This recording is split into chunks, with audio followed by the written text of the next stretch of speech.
તો હવે આપણે વાત કરી લઈએ ગુજરાતની અંદર જે સૂચિત જંત્રી વધારો કરવામાં આવ્યો છે, જે ડ્રાફ્ટ અહીંયા આગળથી બહાર પડતો દેખાયો છે અને એનો વિરોધ જે છે એ સમગ્ર ગુજરાતના અલગ અલગ શહેરોમાં થઈ રહ્યો છે. રજૂઆતો જે છે એ દરેક શહેરમાં પણ થતી દેખાઈ રહી છે અને સરકારને વાંધા અરજીઓ પણ ક્રેડાઈ દ્વારા, ડેવલપર્સ એસોસિએશન દ્વારા પહોંચી રહી છે. આ અંગે વધુ વાતચીત કરવા માટે આપણી સાથે જોડાયા છે ક્રેડાઈ અમદાવાદના અને ગાહેડના પ્રેસિડેન્ટ ધ્રુવ પટેલ. ધ્રુવભાઈ, આપનું સ્વાગત છે CNBC બજાર પર. તો આ એક સળગતો પ્રશ્ન અત્યારે બની ગયો છે. જે રીતનો ડ્રાફ્ટ જંત્રીને લઈને અહીંયા આગળથી આપવામાં આવ્યો છે, વિસ્તાર પ્રમાણે ગ્રામીણ વિસ્તાર, શહેરી વિસ્તારમાં અલગ અલગ જંત્રી રેટનો વધારો સૂચવવામાં આવ્યો છે, પણ ધરખમ વધારો છે. કોઈ જગ્યાએ 600%, કોઈ જગ્યાએ એનાથી પણ વધારે આ રીતનો વધારો અહીંયા આગળથી સૂચવવામાં આવ્યો છે. અને ક્રેડાઈ દ્વારા અમદાવાદમાં આપના એસોસિએશન દ્વારા આપના નેતૃત્વમાં વિરોધ થઈ રહ્યો છે. તો કઈ રીતે તમે જોઈ રહ્યા છો, કઈ રીતે આ વધારો સૂચવવામાં આવ્યો છે અને આની કેટલી મોટી ઇમ્પેક્ટ આવતી દેખાઈ શકે? જંત્રી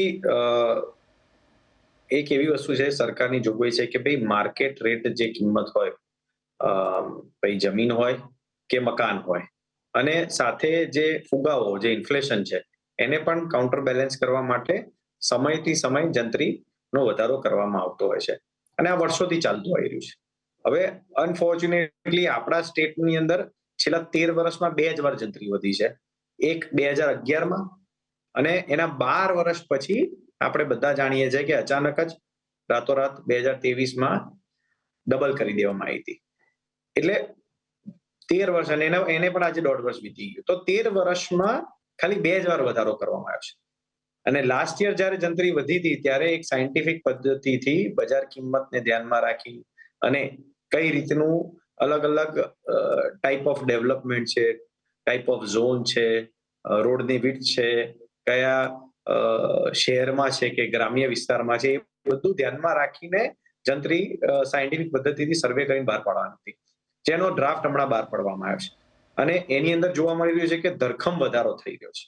હવે એક બાજુ આપણે 13 વર્ષમાં ખાલી 2 જ વાર જંત્રી વધી અને બજાર કિંમત માટે આપણે એક જ સાથે આટલો બધો વધારો કરી દઈએ તો એ કોઈ સંજોગોની અંદર પચી શકે એમ નથી કે એક્સેપ્ટ થાય એવું નથી.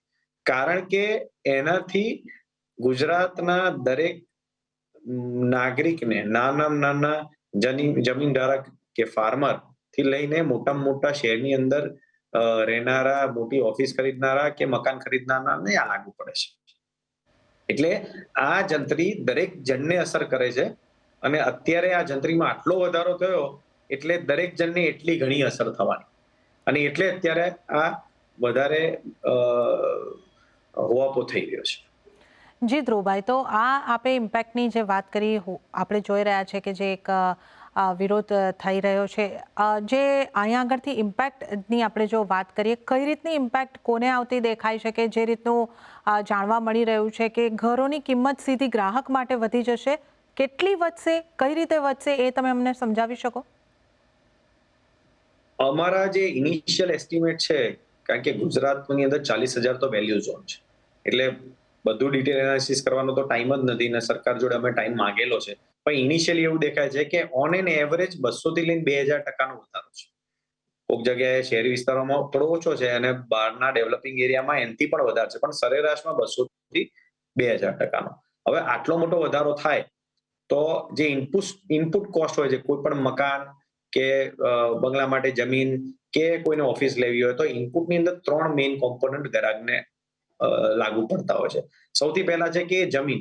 તો જમીન ઉપર જે લેન્ડના પ્રીમિયમ ભરવાના પાત્ર જે જમીનો હોય એની અંદર જે પ્રીમિયમ ભરવાનો થતો હોય છે, એ જે એક્સ થતો હોય, તો આજે 5 ગણી ત્યાં જંત્રી થઈ ગઈ તો 5x થઈ જાય પ્રીમિયમ, જે લેન્ડ કોસ્ટમાં એડ કરે. એ લેન્ડ પછી ડેવલપ કરવા ધારો કે ડેવલપર લે તો એને એના ઝોન પ્રમાણે જે ડેવલપમેન્ટ રાઇટ્સ પરચેસ કરવા પેડ એફએસઆઈ ના ચાર્જિસ ગવર્મેન્ટને ચૂકવવા પડે છે, એ પણ જંત્રીથી લિંક છે. તો એની અંદર પણ સમજો કે 5 ગણો વધારો થયો તો જે પ્રીમિયમ ભરવાનું થતું હોય પ્રોજેક્ટમાં, એ પણ 5x થાય. અને ત્રીજું, મકાન બની જાય એના પછી ગ્રાહક જે દસ્તાવેજ કરાવે, ડોક્યુમેન્ટ કરાવે, એની અંદર સ્ટેમ્પ ડ્યુટી, રજિસ્ટ્રેશન, અને મકાન માલિક થઈ જાય પછી પ્રોપર્ટી ટેક્સ, આ બધી જ વસ્તુઓ જંત્રીથી લિંક છે. હવે જેટલા ટકાનો કે જેટલા ઘણો વધારો જે તે ડેવલપમેન્ટની જંત્રી જ્યાં જે પડી હોય ત્યાં થયો, એટલો ઘણો બજારની અંદર એ કોસ્ટિંગની અંદર એડ કરે છે ગ્રાહકને. એટલે સરેરાશમાં અત્યારે જોતા on an average real estate કોઈ પણ પ્રકારનું તમે લેવા જશો તો મિનિમમ 30% થી 40% વધારો થશે. કારણ કે એઝ ડેવલપર અમે એક સર્વિસ પ્રોવાઈડર છે. અમે જમીન લઈએ છીએ, અમારું રો મટીરિયલ છે, એના માટે જે કોસ્ટ ચૂકવીએ એ અમારી લેન્ડ પરચેસ કોસ્ટ છે. ડેવલપમેન્ટ રાઇટ સરકાર પાસેથી જે પેડ એફએસઆઈ ના માધ્યમથી લેતા આવીએ છીએ એ પણ અમારા માટે કોસ્ટ છે ડેવલપમેન્ટ એફએસઆઈ પરચેસ કરવા. અને જ્યારે ગ્રાહક ખરીદે છે તો સરકારમાં સ્ટેમ્પ ડ્યુટી અને રજીસ્ટ્રેશન ચાર્જીસ ચૂકવે છે, તો એ પણ સરકાર કલેક્ટ કરે છે અને કસ્ટમર માટે કોસ્ટ છે. તો છેવટે તો કસ્ટમરને જ આ મોંઘું પડવાનું છે. અમે તો એઝ અ સર્વિસ પ્રોવાઈડર આખું પેકેજ કરીને પાસ ઓન જ કરી દઈશું. એટલે અત્યારે ગ્રાહક માટે બહુ સિરિયસ પરિસ્થિતિ ઊભી થઈ છે. ઓકે, તો 30% થી 40% ઘરની કિંમતો અહીંયા આગળથી વધવાના અહીંયા આગળથી આપણને શક્યતાઓ જે છે એ દેખાઈ રહી છે. ધ્રુવભાઈ, આપનો આભાર, આપ અમારી સાથે જોડાયા અને આ ખાસ ચર્ચામાં ભાગ લીધો. આપનો આભાર. Thank you.